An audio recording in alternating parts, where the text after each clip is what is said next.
नमस्कार। आज 20 जुलाई 2024 शनिवार निःशुल्क ज्योतिष परामर्श केंद्र में आप सबका स्वागत है। जैसे कि हमारी कल चर्चा हुई थी, ये लग्न कुंडली में जो 4 स्तंभ दिए हैं हमारे केंद्र में, इसमें आप देखेंगे कि ये चारों चर स्वभाव के हैं। चर यानी जो निरंतर गति करते हैं। आपकी ऊर्जा गति करती है, आपका मन गति करता है, आपकी वायु श्वास जो निरंतर गति कर रही है, और भूमि जो आप कर्म कर रहे हैं निरंतर गति के साथ कर रहे हैं। इसी प्रकार से ये केंद्र को हमारे महान गुरुचार्य ज्योतिषाचार्यों ने हमें दिया था, और मैंने कहा था कि ये वीडियो बहुत ही काम की है, इस पर विशेष ध्यान दीजिए, सुनिए, समझिए और अपने मिलने वालों को भी बताइए। आज भी इसी से संबंधित बहुत महत्वपूर्ण टॉपिक मैं आपको बताने जा रहा हूँ। इसमें हमारे ज्योतिषाचार्यों ने हमें जो बताया और आप लोगों को जो जानकारी है उसमें बहुत अंतर आएगा, क्योंकि 8वें घर की जब भी चर्चा की जाती है तो ये कहा जाता है कि ये हमारा दुख है, ये मृत्यु है, ये इस प्रकार से अचानक घटने वाली घटनाएं हैं। मतलब इस घर को, 8वें घर को आपके लगन से अच्छा नहीं बताया जाता है। लेकिन हमारे ज्योतिषाचार्यों का कहना था कि यदि ये लग्न से 8वां है तो आपके मन से 5वां है, और 5वें और आपकी आत्मा से ये 4था घर है। यानी आत्मा का सुख कहाँ पर स्थित है? आपके 8वें घर में, जो कि शीतल है, शांत है, जो आपको क्या बताता है। अब आज हम इसकी चर्चा करेंगे और आप देखेंगे कि 8वां घर हमारे लिए कितना मुख्य घर है, जिससे हम क्या नहीं समझ सकते, क्या नहीं जान सकते। तो आइए मेरे साथ और जुड़िए। आपके जन्म के समय की ऊर्जा, ये जो पहला भाव है, जब शीतल और शांत पड़ने लगती है, अर्थात बुढ़ापा आने लगता है, तब आपको विचार आता है कि मैंने अपना पूरा जीवन जिस परिवार, समाज, मित्र, संतान, पत्नी, इन सबके लिए समर्पित कर दिया, वे सब अब मेरी कद्र नहीं करते हैं, क्योंकि बच्चों की ज़रूरतों को पूरा करने के लिए अब उन्हें आपके पैसों की ज़रूरत नहीं है। वे अब स्वयं कमाते हैं और अपने तरीके से जीते हैं। आपकी राय, मशवरा या डांट फटकार ना बच्चे सुनते हैं। पद से रिटायर होने के बाद चपरासी भी आपको सलाम नहीं करता है, पत्नी भी ताने देने लगती है।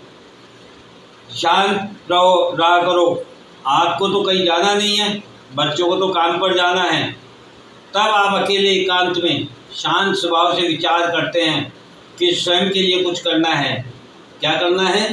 ध्यान, योग, साधना, धर्म, कर्म, ये 8वां घर आपको दिखाता है। ये हमारे ज्योतिषाचार्यों का कहना था, क्योंकि इसका स्वामी भी मंगल है और इसका स्वामी भी मंगल है। यदि यहाँ पर मंगल में ऊर्जा है तो ये जल स्वभाव का है। यहाँ पर मंगल आपकी ऊर्जा जल में शांत, कुएं के माफिक, गहराई में, अकेला में है, इसलिए इस घर का बहुत महत्व है। जैसा कि मैंने आपको बताया, चंद्रमा से ये घर 5वां है। चूँकि चंद्रमा जो मन है वो चंचल है, वो शांत और एकांत होने लगता है। जो आपका मन भागता था अभी तक, अब वो अकेलापन महसूस करने लगता है। ये जो 5वां घर अपन ने देखा था आपकी ऊर्जा से, आपके जीवन से, ये 5वां घर यदि बुद्धि, विवेक, पुनर्जन्म, संतान, आत्मा को दिखाता है, तो इस चंद्रमा से, मन से ये घर भी 5वां है। अर्थात मन के लिए ये 5वां घर है।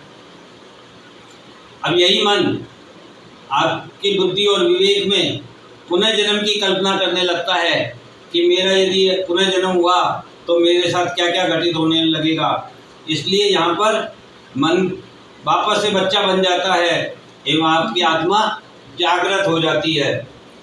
इसी प्रकार से हमारे गुरुजनों द्वारा, ज्योतिषाचार्यों द्वारा ये कहा गया कि यदि ये आत्मा का घर है तो इस आत्मा से जब हम आगे चलेंगे 4 घर, 1, 2, 3, 4, तो ये 4था घर होगा। और 4था घर अपनी, जैसे चर्चा चल रही थी, मन का होता है, आपके सुखों का होता है। तो ठीक आत्मा का मन कहाँ है?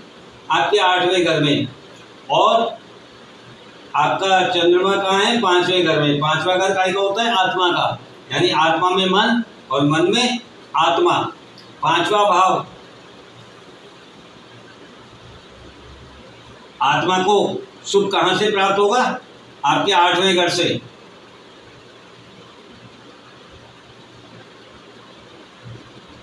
ये आपको ये चीज समझने की, जानने की शक्ति देता है, सहयोग करता है कि आप इस दुनिया में क्यों आए हैं, क्या करना है। ये 8वां भाव चंद्रमा से 5वां आपकी को समझ देता है, बुद्धि देता है, विवेक देता है, ज्ञान देता है।